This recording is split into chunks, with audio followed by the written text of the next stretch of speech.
Many of you, you're not satisfied with the changes that have been brought about in the world community of Islam in the West.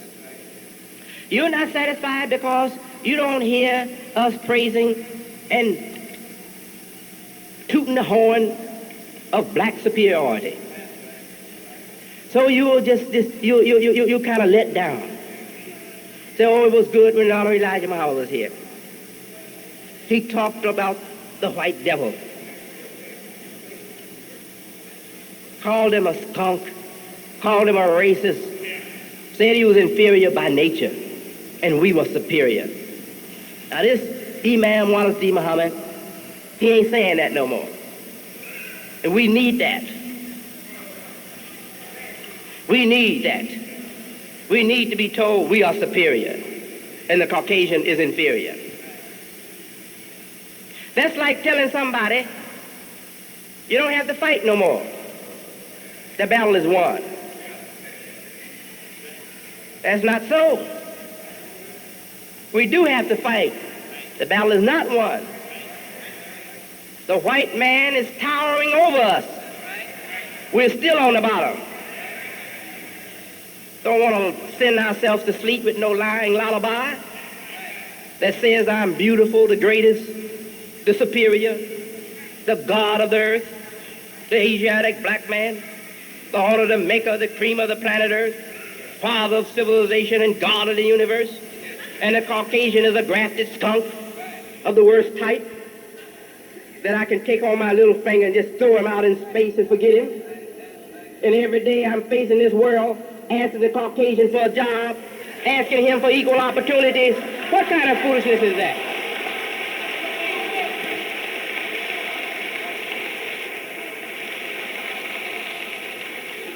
Let's face the truth so we can make some progress. Let's say what God has made is great. And God has made our nature. God has made our nature. God has empowered us with a heart and with intelligence. That is great. That's where our superiority is. But the reality, the fact of our present state in this world tells me that we are not on top, we are not equal. The man is above us. The Caucasian is above us. The Caucasian has the power.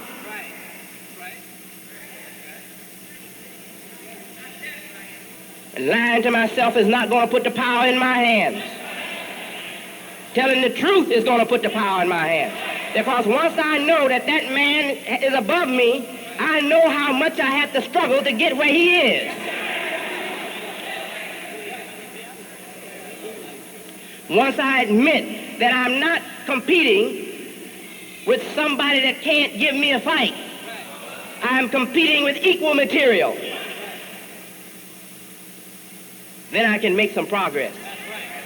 But if I think by nature the Caucasian is inferior to me, there is no incentive to struggle against him. But if I know he's equal to me, that God has given him the same tools he gave me, that this man is capable of achieving just what I can achieve, that lets me know this is a damn fight and I have to get into it.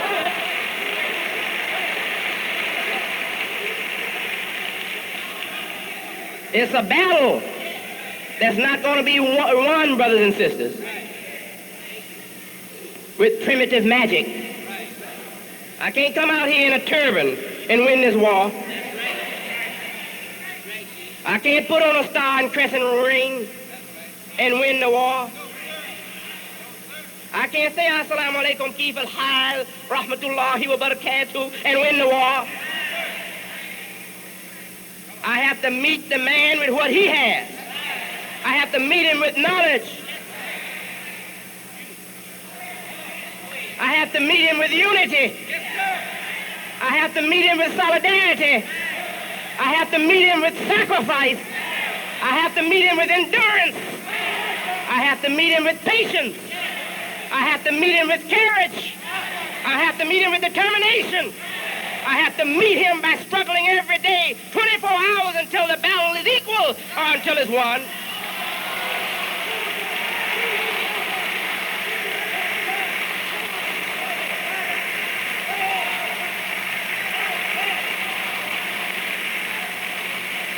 Allahu Akbar.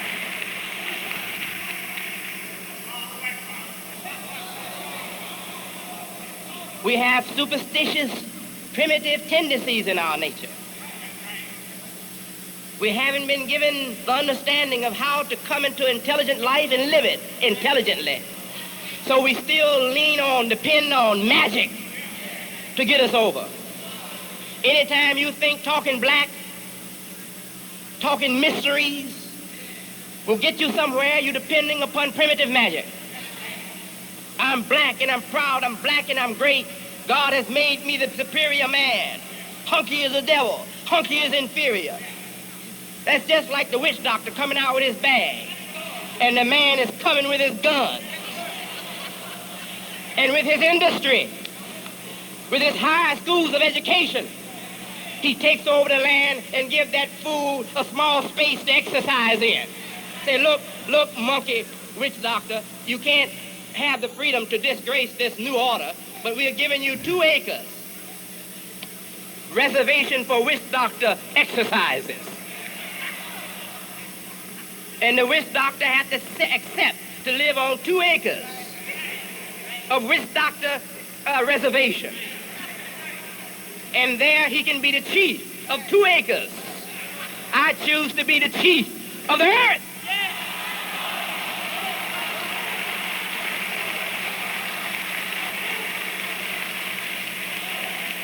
If I'm going to be a chief, I want to be recognized by the chiefs of the earth.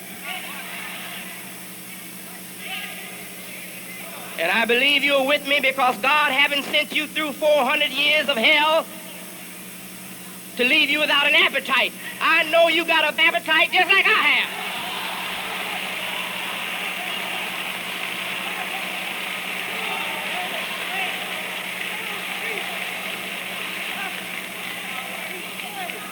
You want more than a star and moon fans. You want more than a magic ring that won't open the bank up, that won't put nothing into account, that won't raise your level of knowledge. I know you want more. You want more than just the look of a Latin. You want more than just his magic lamp. You want to see what you're doing and understand it so you can do it when you want to do it and get results. Is that right? Yes. But these people, I'm telling you, these leaders that claim to be your leaders, talking to your primitive instincts, appealing to your racism, to your racial hatred, to your racial prejudices, appealing to your need to lull yourself to sleep in a false sense of accomplishments or in a false sense of status in this world. Those people, they will sell you the robe of the king, the ring of the king, and leave you with the head of a fool and no opportunities and no wealth and no kingdom, nothing but the dress of a ruler. Do you want the dress without the reality? I say take the dress back. I don't want to wear a golden robe, and I'm not worth 2 cents in America. I'd rather wear jeans, Levi's, a jacket from the Salvation Army, a pair of pants from the neighborhood hardware store. I'd rather wear that and have some gold growing within, some silk growing within. Take the garment without, but give me something within, and I'll be happy. This is the only way. There is no other way. The only way. Do we have a medicine to give you to cure you from racism? Yes, we do. Can we cure your need for identity? Can we satisfy it? Can we bring comfort to the people who have not had an identity that they can accept and be comfortable with in America? The people who can't be comfortable calling themselves merely Americans, can't be comfortable calling themselves colored people, calling themselves Negroes. There's people who have to have a special name. Can we satisfy this need for a special identity? Yes, we can. A man shouldn't be driven by the need for identity. Every man is born with his identity. Your identity is a human being. Anything else is less than that. Your most precious identity is human being. You can say he's a brown human being. That doesn't add much to his worth. Human being is the worth. You can say he's an African human being. That doesn't improve the worth. Human being is the worth.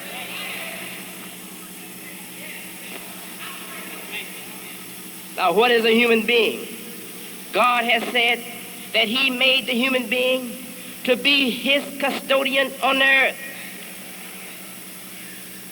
That is, God Almighty says that he has empowered the human being with the ability to master his environment.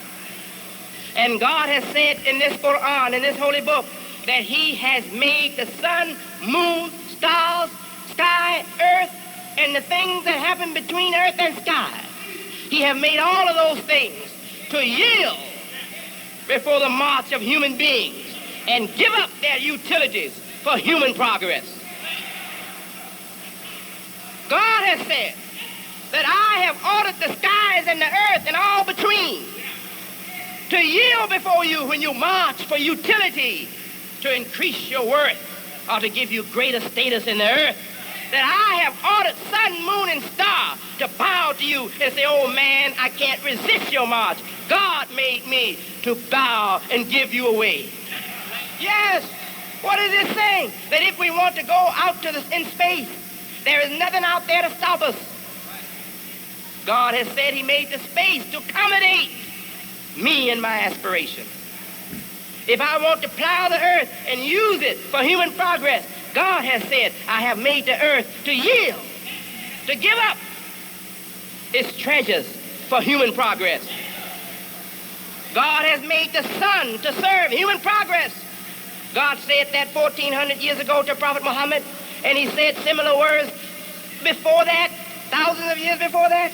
But just here a few decades ago or less, we learned that the sun is a utility. That we can use up the petroleum, we can use up the coal, but the sun is another utility. Is that right? Oh, yes. And even a better utility than the petroleum, better utility than the coal, cleaner, no pollution, and cheaper. Is that right? Yes. Science didn't have to tell us that. God says it in his holy book. Says that he has subjugated the sun and the moon and all that is below us and all above for human utility, for human progress.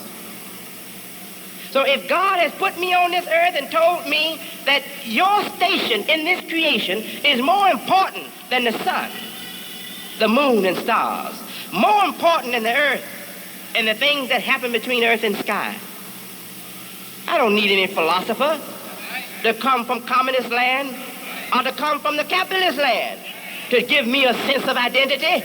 God has given me a sense of identity. God has told me that I have the greatest identity, that he has created me on the highest plane in his creation. And God has not left me with only a super image of myself. God has given me direction. And the Quran says God is the one who has created and then gave guidance. Didn't only give me a powerful creation, but he gave me guidance. What does the book say? The book says, he who cultivates his interior self, who cultivates the inner self, who does not neglect the cultivation of the inner self, he certainly achieves success. And he who neglects, who fails to cultivate the inner man, he certainly goes down to the depths. He goes down to the lowest of the low. What we are realizing in this world is the manifestation of what God has told us 1,400 years ago. That if we don't cultivate the precious human life inside the physical body, we go down to the lowest of the low. But if we recognize that the most expensive treasures, the most precious things are the interior things. And if we cultivate the interior land, we rise to the highest of the high.